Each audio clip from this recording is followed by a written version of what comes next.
7 degrees, heavy rain, thunderstorms. We had severe thunderstorm warnings in parts of the area, and now we're talking about snow showers and dropping temperatures. And to add insult to injury, you got the winds going on too.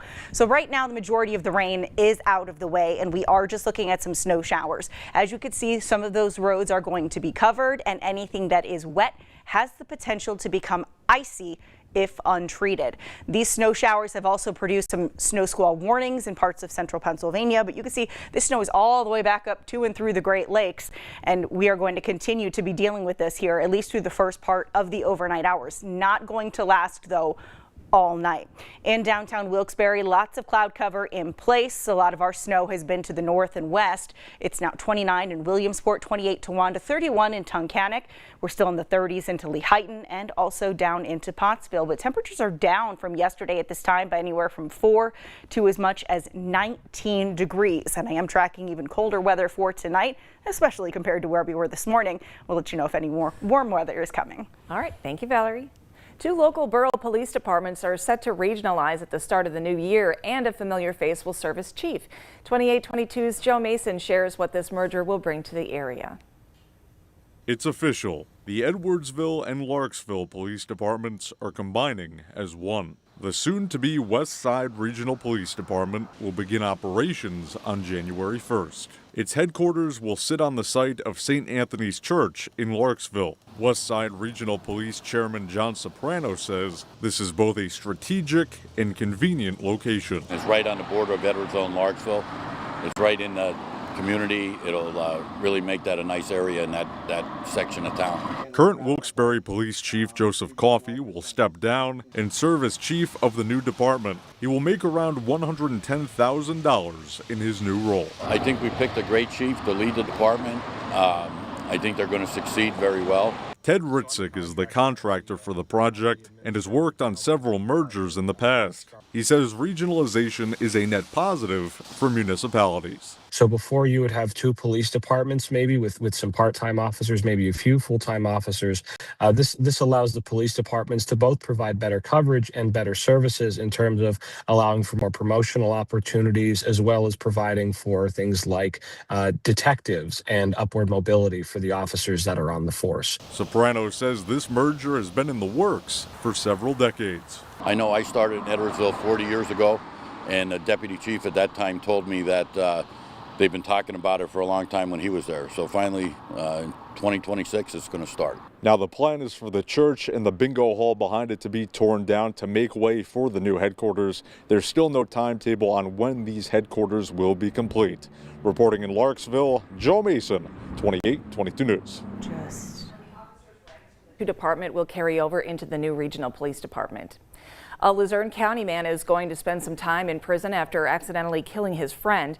Michael Cron Jr. will spend 1 to 2 years locked up for the shooting death of 17-year-old Hunter Seipel. In September of last year, the teenager was shot at a home in Nanticoke and later died at the hospital. Police say the teens were wrestling in the living room when they bumped into a cabinet, causing a pistol to go off. A Kingston man is accused of firing a gun near a local school. We checked out the scene this morning near Wyoming Valley West Middle School. Police responded about 1 this morning to Chester Street and Wright Avenue, and they tracked down the suspected gunman, 19-year-old Xavier Smazanik. He now faces several charges, including firearms not to be carried without a license, recklessly endangering another person, and propulsion of missiles. Firefighters say a fire that chased 13 people in Scranton is accidental. The home on Musick Street went up in flames Thursday. Crews got the fire under control in a matter of minutes. Nobody was hurt. The chief tells 2822 News that the fire started because of an electrical issue. The Red Cross is now helping the people who were forced out by the fire on Scranton's south side.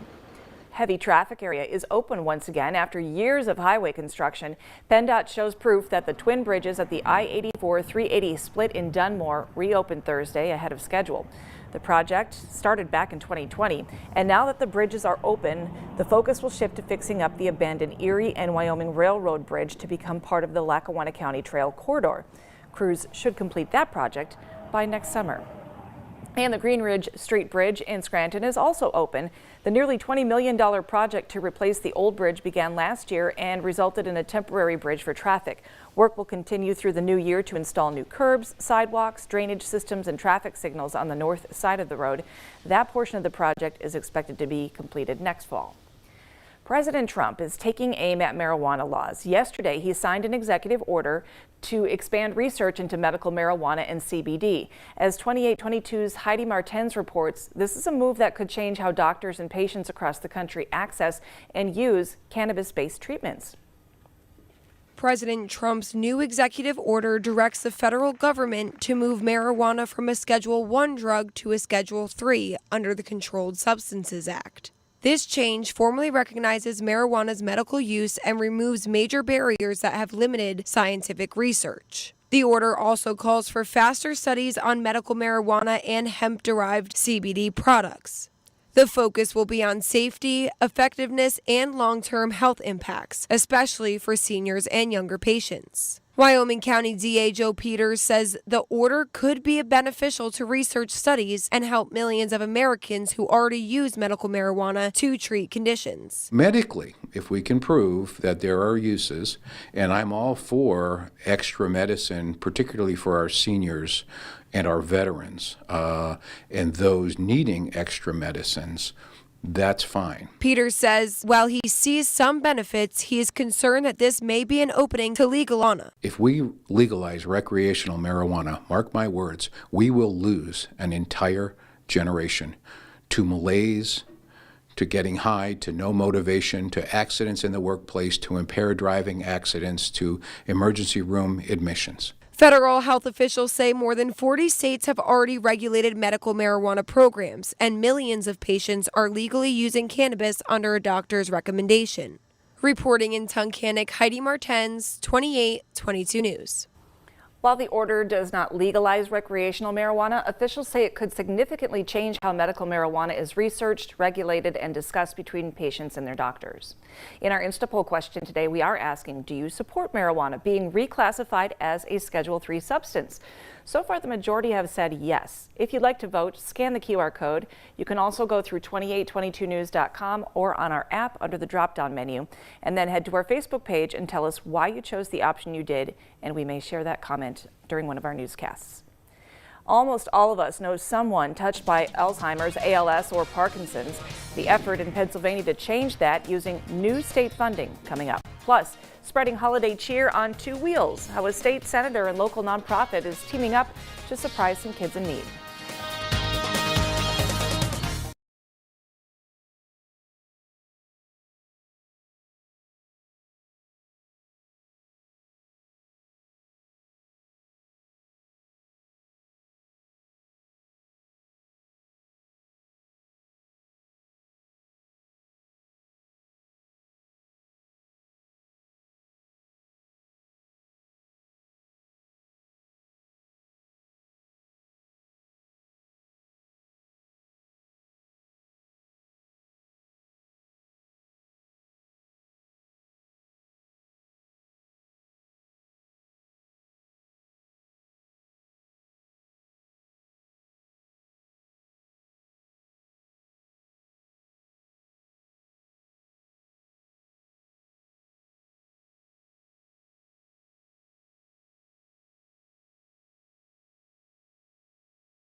Holiday season. Home prices are on the rise in Pennsylvania. The median home price in Pennsylvania was up 5.2% year over year in November. That's according to a new housing report from the Pennsylvania Association of Realtors. The report shows last month's median sales price was $305,000 compared to $290,000 last November. We are getting our first look at the results of the Shapiro administration's ballot redesigns. The state secretary Al Schmidt says that counties using the new ballots last November saw an 11% decrease in ballot rejections compared to the year before. The goal was to help eliminate errors by making it clear which areas voters fill out and sign. New state funding hopes to spare families the pain of watching loved ones suffer from neurodegenerative disease. Almost all of us know someone in this capacity, but as 2822 Harrisburg reporter Dennis Owens explains, Pennsylvania doctors can expand their research. Today is about hope. Hope for the millions of Americans who suffer from brain disorders and the loved ones caring for them. State leaders celebrating the first ever state funding for neurodegenerative disease research in Pennsylvania. They gathered at the University of Pittsburgh School of Medicine, where that research is taking place. We've seen tremendous encouraging work and breakthroughs in these diseases over the past few years, and we're seeing therapies emerge that would have been unheard of just 10 years ago. And so there is reason to be hopeful. $5 million for research into ALS, Alzheimer's, and Parkinson's disease, thanks to one lawmaker, according to Governor Shapiro. Kyle Mullins took the pain of the loss in his family and put that into energy that is going to ultimately save other families from experiencing that type of grief and loss.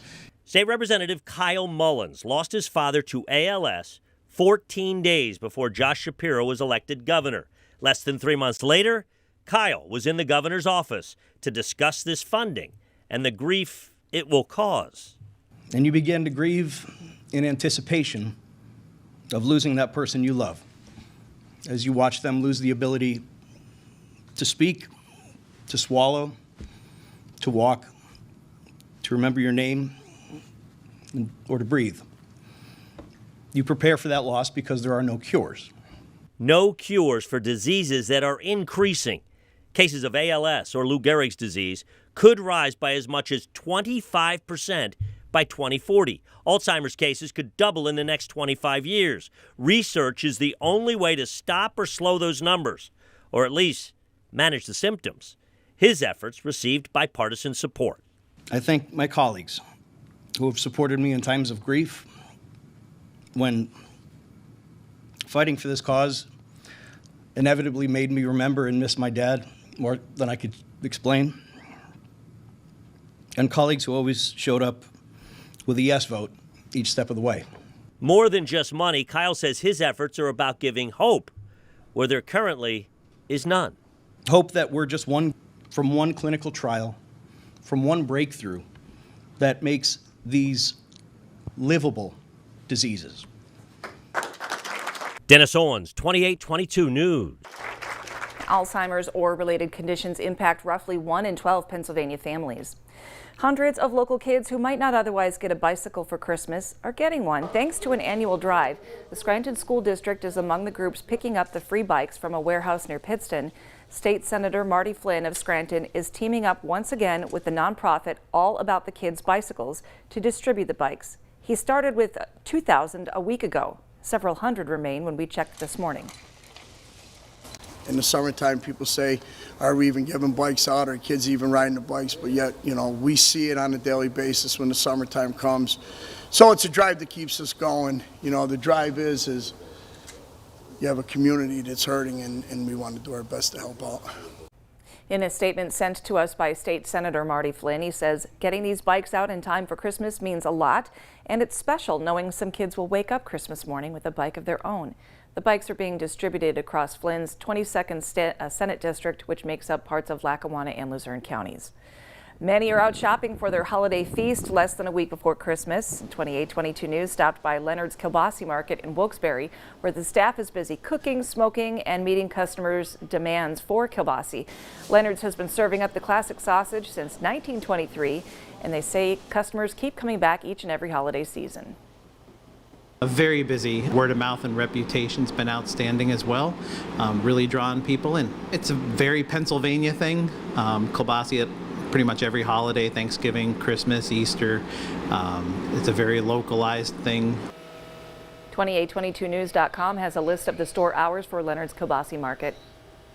Future Alert meteorologist Valerie Smock has a check of your forecast next, but first, here's a look at what you can see on News Nation.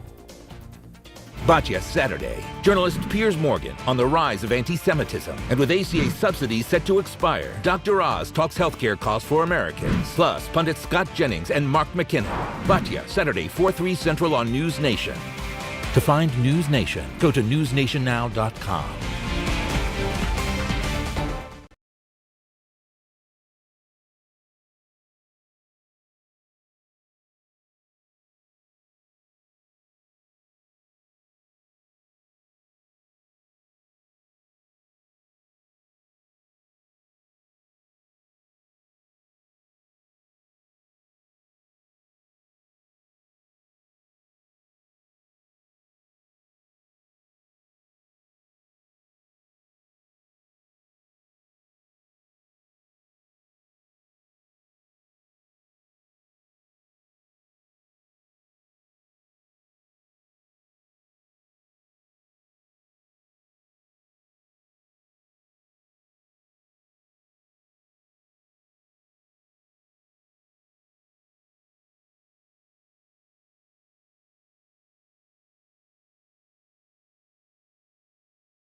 We kind of had it all today. We had rain. We did. I saw some sun at some points. We had the wind, now snow, and cooler temperatures. It's been like a wild whiplash type of weather day. It has really been very crazy. We had temperatures that made it to 57 today.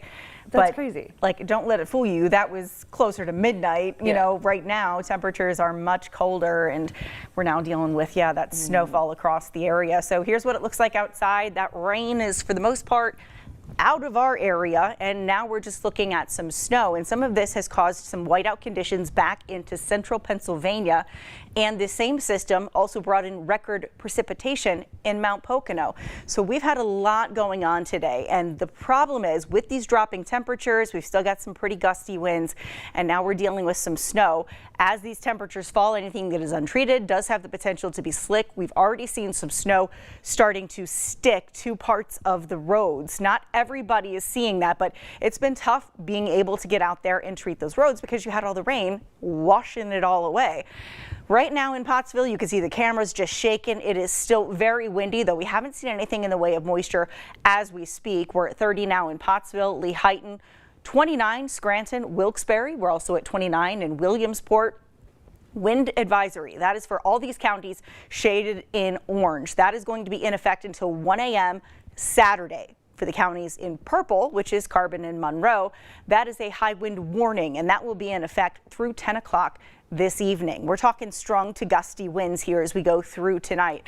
Gusts could get anywhere from 35 to 40, even more than 50 miles per hour. We've already been dealing with some power outages. Wouldn't be shocked if you continued to see even a little more into the overnight hours. And as I'd mentioned, with the dropping temperature, it's getting much colder. Anything that is wet and untreated does have the potential to become icy. And one note, I was informed of this, and I actually did not know that.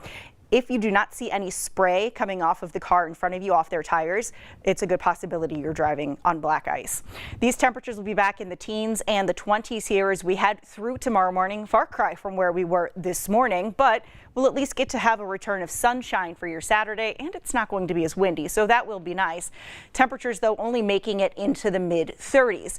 As we go through the weekend, we are going to be in the mid-30s both days. We get to see some sunshine both days, but on Sunday, first day of winter, you're also looking at a stray snow shower, and yes, it is going to be windy again, but not as windy as what we had for today. Now on Futurecast, you will notice the rain is gone and we're just dealing with some snow. This does not do a very good job at pointing out where the snow is actually located. This is just showing it mainly to our north, but we do have some snow coming in across parts of central Pennsylvania, and then by the time we head into Saturday, might see a quick snow shower across the northern tier, but it's on Sunday that we have that better chance for a stray snow shower. That will be coming in late morning and then pushing down through the valley cities into the afternoon.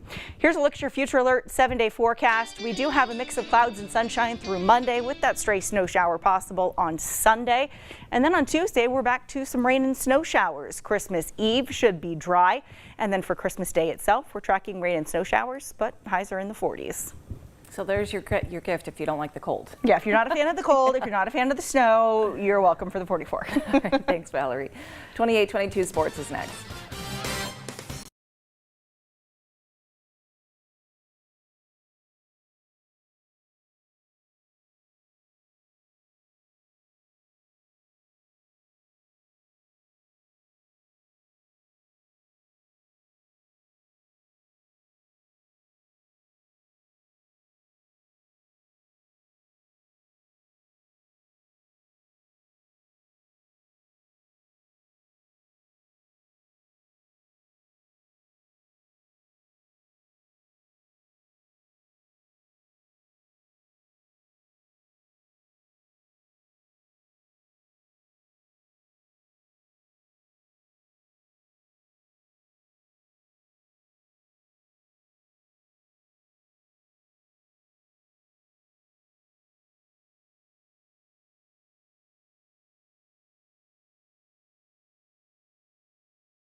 Today.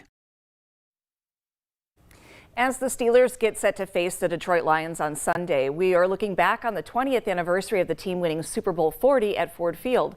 Black and Gold Nation's Riley Holsinger relives that season and tells us how much it meant for that team to have Jerome Bettis hoist a Lombardi trophy. I mean, can you write a better story? No, you can't, Ben. Let's go back 20 years. Jerome Bettis was on the verge of retiring, but a 23-year-old Big Ben convinced the boss to keep trucking for one more year. As I'm older now, I think back to what a silly, young, dumb thing it was to promise Jerome Bettis if he came back for one more year, we'd win him a Super Bowl. It was a promise that turned into a mission for Pittsburgh that season. Man, it was forefront of everybody's mind. It was very important. That was our mission in life. That whole season was everything we did was to get Jerome there and get him the win. It wasn't always easy. the bus and the rest of Pittsburgh's passengers navigated one of the most improbable roads. We came close to getting eliminated from the playoffs. They needed to win 7 games in a row just to reach the Super Bowl, and each victory came with Big Ben handing off a gift to Bettis. When he started to give me, game ball after game ball, you started to realize, oh man, this is real. This is actually happening. And so for him to, give me the game ball after Cincinnati, and after Indianapolis, and then after Denver, it was like, whoa. And so you got one more game. With the Lombardi Trophy on the line, the final stop for the bus was in his hometown of Detroit. Obviously a storybook ending, right? To have an opportunity to finish your career where it started.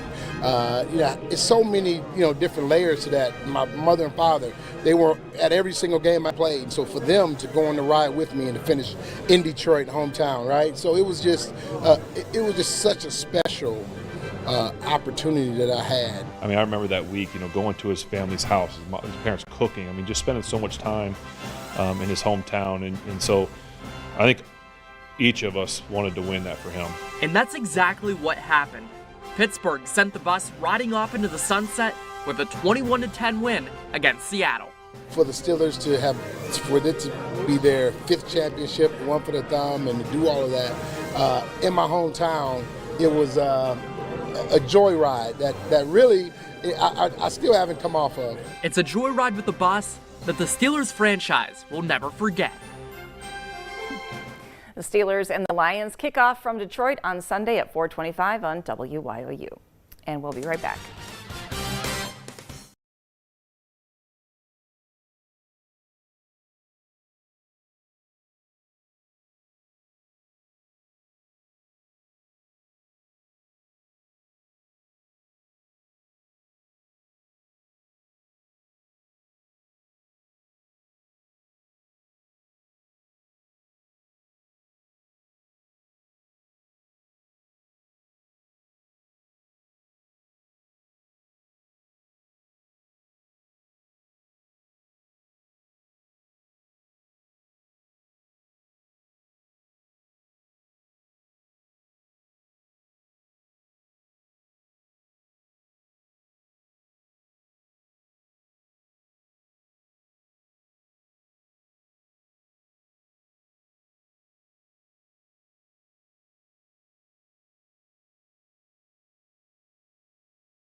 Okay, recapping today's Instapoll question. What should the next president do with the new... Wait, that is not our Instapoll question. I apologize there. We're wondering, do you support marijuana being reclassified as a Schedule III substance? The majority have said yes. And if you would like to Voice your opinion about it. Leave a message on our Facebook page, just like Bill. Bill says Bob Marley sang legalize it, and Beth says in part, no, it causes brain damage and it's now laced with fentanyl to continue the genocide that has already murdered more than 2 million of our young. We want to hear your opinion about this. First, vote in our Insta poll, then go to Facebook and leave a comment as well. And that's going to do it for us at 6. Thanks for watching. We'll see you back here at 7 o'clock on WYOU.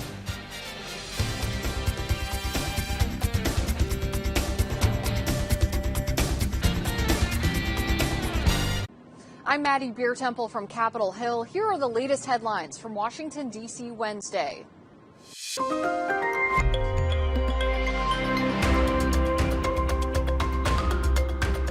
In a major turn of events, 4 Republicans announced they're joining with Democrats to extend enhanced ACA subsidies set to expire at the end of the year.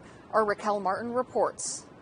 Moderate Republicans for weeks now have been expressing concern about what expiring ACA subsidies could mean for healthcare costs in the new year, so much that 4 signed on to a discharge petition to bring a 3-year extension to the floor, meaning we could see a Republican-controlled House pass a Democratic bill against the wishes of House Speaker Mike Johnson. Time's up, y'all. The ACA tax credits are expiring December 31st. With just days to spare before lawmakers head home for the holidays, 4 House Republicans joined Democrats to tee up a vote to extend Enhanced Affordable Care Act subsidies another 3 years. Look, we were really left with no choice. New York Republican Congressman Mike Lawler is one of them. He says his decision comes after failed negotiations with House Speaker Mike Johnson. Doing nothing is the worst outcome. The revolt rattled many in the GOP Wednesday. They've surrendered the agenda to Democrats. I'm frustrated with our leadership team for not really leading on this. And are skeptical the last-ditch effort will work. Senate Republicans struck down the same exact Democratic proposal last week. Republicans have long objected to the plan's expensive price tag. The divide was at the heart of this year's historic government shutdown.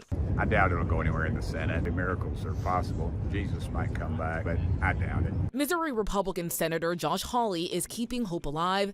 He says with no other viable option on the table. Got to do something. I mean, what I'm not in favor of is just sitting back and saying, well, I'll just hope for the best, hope people will be okay while their health care costs triple. They're not going to be okay. Senator Hawley, however, remains an outlier in his party. Today, House Republicans will vote on separate health care plans they say will bring premium costs down for all Americans. Right now in Washington, Raquel Martin, back to you. We spoke one-on-one with Republican Congressman Jody Arrington about the health care battle in Congress. Here's what he had to say. I think it's a mistake for them to join the Democrats, and here's why. Number one, this subsidy, it's an additional layer of subsidy on top of the premium tax subsidy that's already embedded in Obamacare. Obamacare has resulted in premiums going up by twofold, deductibles going up, choice has gone down. It's a failed healthcare program, regardless of the intentions. The subsidies would just prop up this program, number one. Number two, Democrats put those in place during COVID for COVID. They didn't extend them. They didn't make them permanent. They made green energy subsidies for corporations permanent. They didn't do it for these COVID subsidies because they were supposed to go away when COVID went away. And GAO and the other watchdogs like CBO have demonstrated that they are fraught with waste, fraud, and abuse. 6 million plus people ineligibly on the program, tens of billions of fraud. Social Security numbers used 120 plus times. Social Security numbers from dead people have been used to siphon money from the program. So it's flawed on so many levels, not the least of which is we're actually subsidizing people with these COVID-era subsidies who are making $600,000 plus. They're going to wealthy people. There's no income cap. It's just a bad policy, okay? It's a bad policy propping up another bad government program. That's why Republicans are putting forward this week several reforms that CBO says would reduce premiums by 11% with one provision, would reduce the spend by $30 billion. Democrats have supported several of these. They're not joining with us for a couple reasons. One, they want socialized medicine. They want a completely government-run program. When the more government we've gotten, the higher the cost of care has gotten, and there's that almost one-for-one correlation, if not worse. Secondly, I think they want a wedge issue for November. They see this as an opportunity to drive a wedge and use it as a cudgel against Republicans for November. I think it's a purely political motive for some, not for all Democrats, but I'm happy to have the debate. And it starts with stop throwing good money after bad by extending a COVID-era fraud-ridden subsidy that's propping up a failed program. If neither bill reaches the president's desk by the end of the week, as it appears might happen, do you have any concerns about these subsidies ending at the end of the year, or do you think that that's the right way to go forward? These subsidies are, like I said, fraught with tens of billions in fraud. Democrats have said our solution to the healthcare affordability issue, which I think is real, by the way, but their solution is to do an extension, a straight extension, no reforms, to something that we know has tens of billions in fraud, millions of ineligible people, no income cap. People are getting something for free, so there's no personal responsibility or skin in the game. Of course we shouldn't. And by the way, it's making healthcare costs go up since Obamacare, and in addition to the acceleration of premium increases because of the subsidies, the additional COVID subsidies. So we shouldn't be doing what takes us in the wrong direction in terms of healthcare affordability. Now, to your point, neither of these things are going to pass. Republicans need to have the political will to unite around some reforms that we can put in a reconciliation package like we did with the big, beautiful bill, like we did with tax, energy, fiscal reforms, entitlement reforms, welfare to work reforms. Those things that we did for the first 6 months, we did it unilaterally because reconciliation basically bypasses the filibuster, and you don't need 60 votes in the Senate, so you can do an exercise legislatively without Democrat support in the Senate. Why would we leave that tool in the toolbox? So that's what we're going to have to do ultimately. I don't think Democrats are going to work with us. We're certainly not going to get the bill that we pass out of the House today or this week out of the Senate. We need Democrat support. So we have to use the tool that is the most consequential tool, most effective tool, while we have, unified Republican leadership of Congress. And that's what I'm trying to encourage my conference to do and all Republicans here in Washington. President Trump traveled to Dover Air Force Base in Delaware for a dignified transfer ceremony honoring the 2 Iowa National Guard members who were killed in an attack in Syria. Here's more from that ceremony.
I'm Kristen Eskow. Lawmakers in the House and Senate Armed Services Committees received classified briefings earlier on boat strikes in the Caribbean. The Trump administration says these boats are carrying illegal drugs. Now, earlier, the Pentagon briefed lawmakers on a September 2nd attack that involved multiple strikes and has since come under scrutiny. Admiral Frank Bradley returned to Capitol Hill Wednesday to brief the House and Senate Armed Services Committees on boat strikes in the Caribbean. Bradley oversaw the September 2nd attack that involved a second strike, which killed 2 survivors of the first strike. The American people absolutely need to see this video. I think they would be shocked, sickened, even ashamed. For the second time this month, lawmakers were divided along party lines after watching video of the second strike, offering different perspectives about what they saw. I think the Democrats ought to be ashamed of themselves by trying to slander Admiral Bradley, who was executing a lawful order. The men on the boat were trying to continue their mission. The briefings come not long after President Trump designated Venezuelan President Nicolas Maduro's regime a foreign terrorist organization and announced the blockade of all sanctioned oil tankers into Venezuela. I think the mission is right, but continued hostilities does require congressional approval. Other Republicans disagree with Nebraska Congressman Don Bacon. I think the president is well within his authority and well within appropriateness and reasonableness to do what he's doing. The president has also said he plans to expand the operation to include strikes on land. In Washington, I'm Kristen Eskow. Here's more from lawmakers following their briefing with Admiral Bradley. I just was in the skiff. I saw the video, and I think the Democrats ought to be ashamed of themselves by trying to slander Admiral Bradley, who was executing a lawful order. The men on the boat were trying to continue their mission. That's the truth. And you got to remember where this started, with the Democrats and the Washington Post falsely claiming that there was a kill everybody order. That's false. That's been debunked even by the New York Times. And so in an effort to protect American citizens from the poisoning that's happened, 100,000 people die every year, we have a vested interest in making sure these narco-terrorists don't kill Americans. And so in this instance, the people and the boat were sunk, and 100% legally justified. I also reviewed the 40-plus legal memorandum that lays out that justification. So if any Democrat comes out here and questions that, they're lying to you. They're lying to you because they don't like Pete Hegseth, they don't like President Trump, and they're willing to throw service members and highly decorated military men and women under the bus. And by the way, encourage people to break the chain of command because they don't like Trump. The American people absolutely need to see this video. I think they would be shocked, sickened, even ashamed by this second video. And there is no justification for withholding this second video when the other videos have already been shown. There are no sources and methods that would be compromised. And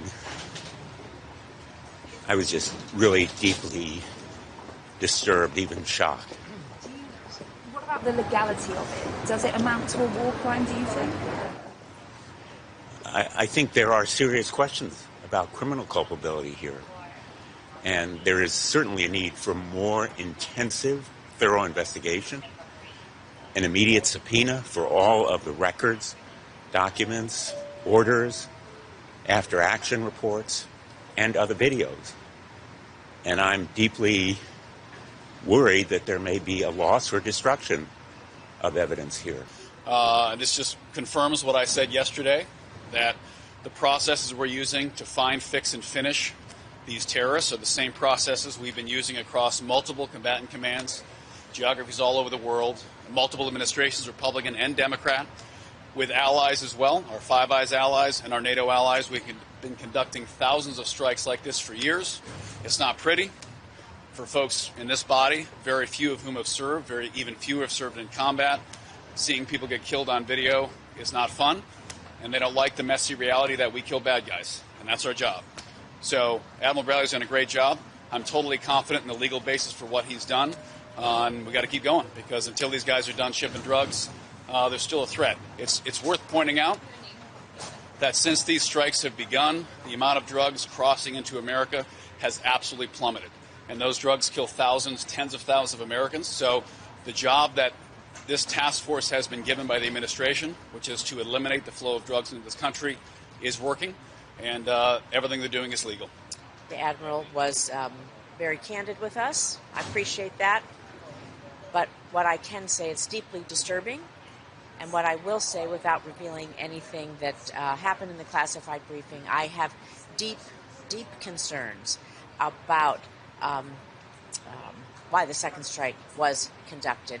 And so without revealing what we talked about, because that is classified, that's really all I can say. But I have deep concerns about the justification for the second strike. What about the legality? Is it a war crime? You know, I have deep concerns about the justification. We are hoping, and what everyone needs to do is this. Every person in this country needs to at least be sure that every member of Congress sees this video. It is up to us to declare war. It is up to us to see that they're withholding this video, number one, is particularly distressing.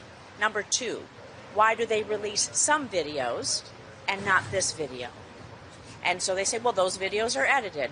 Well, you may edit out sources and methods in these videos as well. So again, their justification for not allowing members of Congress, who this is our oversight ability, firing inspector generals, kicking out the press squad from the Pentagon and replacing them with people who are not members, real members of the press.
While Congress debates the looming expiration of these health care tax credits, I sat down with California Republican Congressman Kevin Kiley about those health care credits, his bill to extend them, and some of his frustrations with House leadership.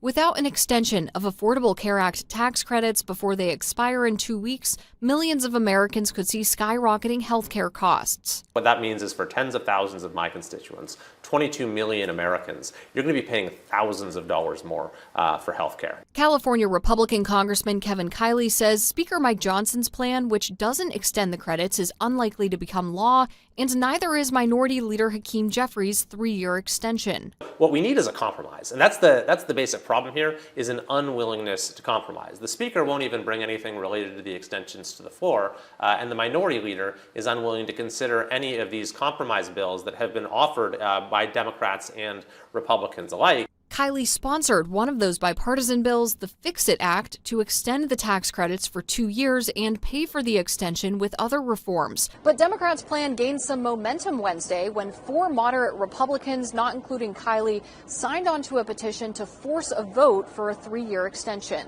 Leadership is not coming from the actual leadership in the House. It's a group of us members who are trying to sort of reclaim Congress's legislative authority and get the House to lead on this issue. Kylie's been at odds with House leadership other times this year, too, calling out Speaker Johnson for not bringing his bill to ban mid-decade redistricting to the floor and keeping the House out of session nearly 2 months during the shutdown. Do you think Speaker Johnson is the right leader for Republicans now and for this country? Well, we'll revisit that in about a year after the next election, when every time Congress begins a new term, the leadership is chosen anew. Kylie says lawmakers' inaction only hurts Americans' confidence that Congress can get things done. The American people should not be forced to suffer, to pay this very high cost because Congress fails to act. Asked about his leadership Wednesday, Speaker Johnson insisted he has not lost control of the House. Treasury Secretary Scott Bessent unveiled more details about Trump's savings accounts Wednesday. They aim to help American children save and build wealth. Thanks to President Trump, eligible children born between January 1, 2025 and December 31, 2028 will receive a $1,000 contribution from the Treasury Department that will immediately be invested in an index fund. To claim this investment, most families need merely check a box on Form 4547, the most aptly named tax document of all time. The compound growth from Treasury's initial seed funding alone stands to make young Americans wealthy. The S&P has grown at a rate of 10.5% each year on average since the 1950s. Assuming that growth rate continues, a single $1,000 deposit into a Trump account at birth will grow to over $600,000 by the age of retirement. Our president is putting the American dream within reach of every citizen, no matter the circumstances of birth. When young Americans turn 28, they can use their Trump accounts to keep saving for their retirement, or they can use them to purchase a home or further their education, two hallmarks of the American dream. Trump accounts will benefit from the compound growth of Treasury's initial seed funding, but they can also benefit from outside donations. Starting on July 4th, our nation's 250th anniversary, parents, family members, employers, and friends will be able to contribute up to $5,000 to each Trump account each year. By contributing the maximum amount each year, the Council of Economic Advisors estimates that a child's Trump account would be worth more than $1 million by the time they turn 28. We foresee a day when employers offer matching contributions to Trump accounts in the same way they offer matching contributions to retirement accounts. And we foresee a day when parents contribute to their children's Trump accounts in the same way they would contribute to their 529 account. Keep in mind that parents can create Trump accounts for any child under 18, not just those born between 2025 and 28.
Lawmakers on Capitol Hill are highlighting legislation that would fix a Department of Education policy that restricts student loan access for some graduate programs. Take a listen. We're here to announce the introduction of the Loan Equity for Advanced Professionals Act, the LEAP Act, which restores fairness and financial parity for all advanced degree students and prevents the Department of Education from enforcing a misguided and harmful policy that congressional Republicans snuck into the big ugly bill. Under the reckless provision passed in H.R. 1, students seeking to build careers as nurses, occupational therapists, physical therapists, mental health professionals, social workers, speech language pathologists, and public health professionals have seen the federal loan amount they can take out decimated. The fallout won't stop with healthcare workers. Teachers, architects, accountants, engineers, and countless other professionals have also been stripped of access to dependable, flexible federal student loans, leaving many with no choice but to turn to predatory private lenders and to take on even more debt in a system that's already too expensive. If this policy is not reversed, fewer people will be able to pursue the education needed to work in healthcare, and our communities across the country will lose access to timely, affordable, quality care. The LEAP Act fixes this. It ensures that graduate and professional students have equal access to student loans, because access to education should not depend on wealth or privilege. When we block access to education, we shrink our care economy. We stifle job growth. We drive up healthcare costs, and we leave communities waiting longer for care or going without it entirely. Republicans in Washington want aspiring healthcare professionals to mortgage their futures before they even treat their first patients. Their policy deters young Americans from answering the call to serve their communities and care for others. This is a callous assault on the very people who hold this nation together. Every prospective student who dreams of helping people. I want to be very clear, because language matters and labels matter. To suggest that nurses, teachers, occupational and physical therapists, social workers, and others who dedicate their lives to caring for people are somehow not in a professional field is not just wrong. It's insulting. It's a slap in the face to the people who show up every day for our communities, keeping them healthy, educated, and safe. These are professionals. There's nothing to debate here. In my home state of Hawaii, we are facing severe workforce shortages, especially in healthcare and education. We don't have enough nurses or teachers. We don't have enough social workers or physical and occupational therapists. And these shortages are made worse by one of the highest costs of living in this country and the soaring cost of advanced education. Now, instead of helping find a solution, the Department of Education is putting up yet another barrier, capping federal loan access for graduate students simply because their programs aren't labeled professional. Here's what that means on the ground. In rural America, including Hawaii's neighbor islands, this isn't an abstract policy debate. This is real life. These are places where nurses are writing scripts so patients can get their medications, where therapists help heal people locally so they don't have to leave their hometowns or their islands for care, where social workers are often the only lifeline for families in crisis. Those are some of the top stories from our nation's capital Wednesday. For more news like this, be sure to check out the other videos on our app. In Washington, I'm Maddie Beer Temple.